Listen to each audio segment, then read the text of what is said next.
Hey everyone, it's Alison Heikkila. Thank you so much for joining me today. We're going to do something a little bit different. We're going to be batching sentiments today. This was inspired by Jennifer McGuire and my good gal pal, Amy from Amy's Wares. They'll both be linked below.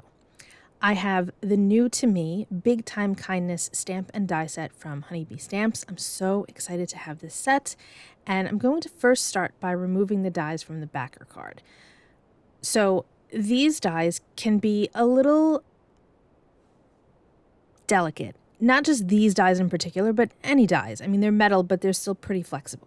So a trick that I have for you is to hold the backer card and have the dies flat on your table and kind of pull the backer card away. This way you don't accidentally bend your dies. As you use them and the sticky adhesive that's there gets a little less sticky, you won't really have to do that. You could also use a magnetic sheet to hold them, and then you won't have to worry about it at all. So now what I'm doing is I've got a half sheet of cardstock. So I just took a regular 8.5 by 11 piece of cardstock. This is what I use for my card bases.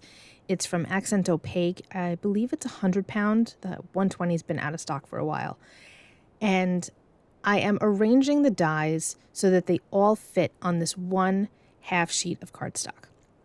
Essentially what we're going to be doing right now is making a jig so that we have a place for our dies to go every time we want to cut them out. And this will also help us with our stamping. You'll see as we go forward. But this is kind of a finicky part because I have to make sure that everything fits so that I don't have to use any extra cardstock. This way I know every time I want to do this, I'm going to just take a half sheet of cardstock and everything will fit perfectly. So now I'm taking some washi tape and I'm going to adhere all of these down, not super tightly or anything, but obviously I don't want them to move because there are a lot of dies on here. What is it, 7? So you want to make sure that, they're not going to go anywhere because we've taken the time to make sure that they fit, and you don't want anything to shift when you don't want it to. The reason that I'm starting with the dies is because the dies are typically, not always, typically a bit bigger than the stamp themselves. Sometimes the stamp has a little bit of extra like clear photopolymer around it, but typically the dies are bigger. So if the dies fit, then I know that the stamps are going to fit. So I ran them through my brand new Big Shot switch from Sizzix that my husband got me for the holidays. I'm so excited to use it. It's got that huge plate, so everything fits on there so nicely. And I don't have to worry about hurting my shoulder with the crank like I used to. So it's a really great tool. If you're interested in learning more about the switch, let me know. I can, perhaps do a video about it, or I can direct you to some videos that I've watched about it. Okay, so now what's happening is I am putting the whole thing into my MISTI, and I'm putting back the dies that kind of fell out. I wasn't sure how I was going to do this next step, but then I realized, put the dies in again, or the die cuts, I should say, and remove the dies. So this part is going to be different from what we do going forward, but it's because it's only the first one. Okay, so we have to get our tools kind of set up so that going forward, we don't have to do any extra steps. So this first run of stamping and die cutting is the most finicky part of all of it, but it's going to wind up making our life so much easier later on. Right now, I'm taking each of the sentiments that we've already die cut and I'm putting them on top of those die cuts. You've got to take some time here because you want to make sure that everything is lined up.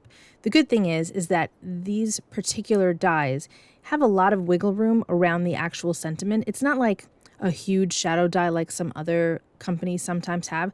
Not any one is better than the other. It's just different. But there is enough wiggle room where if you're off by a little bit, it'll be okay. But you really want to take some time and line them up as best as you can.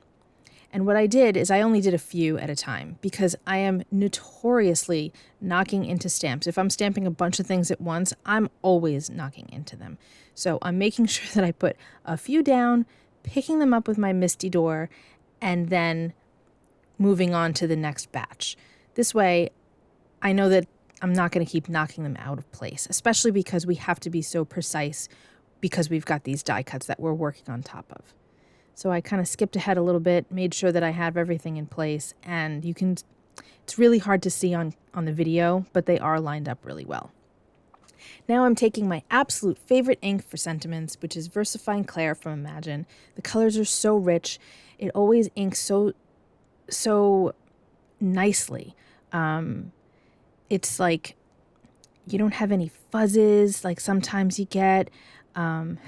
Fingers crossed that this works out. And it's really like just sharp imagery. So I just have to re-ink again. You can see that the F in friendship needs to be redone, and there's a G that doesn't look so great, but that's just user error. That's not me. And what I should have done is kind of condition the stamps beforehand, because this is a brand new set for me. This is literally the first time I'm inking it up. So as I move on with inking over and over and over again, the stamps get nice and conditioned, and I really don't have to do multiple stampings of one color. It just works the first time. So I should have done that beforehand, but I didn't. But it's fine. Because I've got this lined up in the corner of my Misty, I know that things are going to line up well. So it's all good. And now you can see that I can pop these out, and everything looks great. Look at how cool that is. Pop out the negative space, and we have our finished die. Now you might be saying, okay, that's great, but it seemed like it was a lot of work. When you see what we do next, you'll understand why doing that die cutting first was totally worth it. Okay, so now I'm going to work with VersaFine Clair in Paradise. This blue is so pretty, and this is kind of a new blue for me. I haven't had it for very long, and I don't really use it much, but it's so nice. And again, like I was saying before, these all stamp so crisply. So I'm going to take a new half sheet of cardstock and then just stamp this down. And again, I'll have to restamp because this is still a new stamp set, and I just have to, kind of clean it up a little bit. But you can see that this impression came out much better than the first one, because as we stamp things, they will kind of get conditioned, right? It makes sense. It's like when you cook in, those cast iron pots. As you use it, it gets better. Same kind of idea here with our stamps. So look at how nice that looks. Oh, isn't that a good blue? It's such a good blue. Okay, so now what we're going to do is we're going to take that jig that we made the first time we die cut, okay? So from the very beginning of the video, we saved that piece, and now I'm going to just line it up with this new piece of cardstock that I've stamped on. I'm taping it down just so that it doesn't shift on me. And now I'm going to take all of those dies and fit them back into place. This is kind of like making a puzzle. You just find it, and because we've got that thick piece of cardstock on top, it's just going to sort of lock in. You don't really have to worry about them shifting. Obviously, you want to tape them down because, again, we've got 7 big dies on here, but it will just kind of fall into place and lock, and you won't really be able to wiggle it anymore. Did you see how that last one, I was wiggling it around a little bit, and then it just stopped moving? That's how you know it's in the right spot. So once we do that, then we can run it through our die cut machine again, and everything will be cut exactly where it's supposed to be. So moving forward, all you need to do is just keep stamping half sheets of cardstock over and over again with whatever inks you want to use. Just keep stamping them, and then you can use this jig over and over and over again to keep die cutting. And it makes the process super fast. You'll see a photo at the very end of how many I did all at once, and it was amazing. So I've run it through my machine again, and now I can just pull them out, and they're perfectly lined up because we used that jig. So just in case you have thick cardstock, just keep in mind the blade on the die is only so big. So if you find that something didn't cut well, just take the die and recut it. It'll fit in like a puzzle to this secondary sheet just as well as it did the first one, and you'll be able to cut with no problem.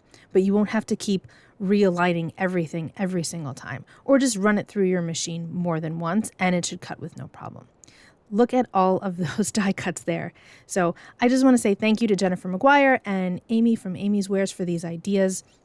That's Amy's idea right there, that binder system. I am starting to use that like crazy because it just makes things so much easier. I will direct you to one of her videos so that you can check out exactly what she does. So that's it for me today. I hope you learned a couple of things, and I'll see you very soon.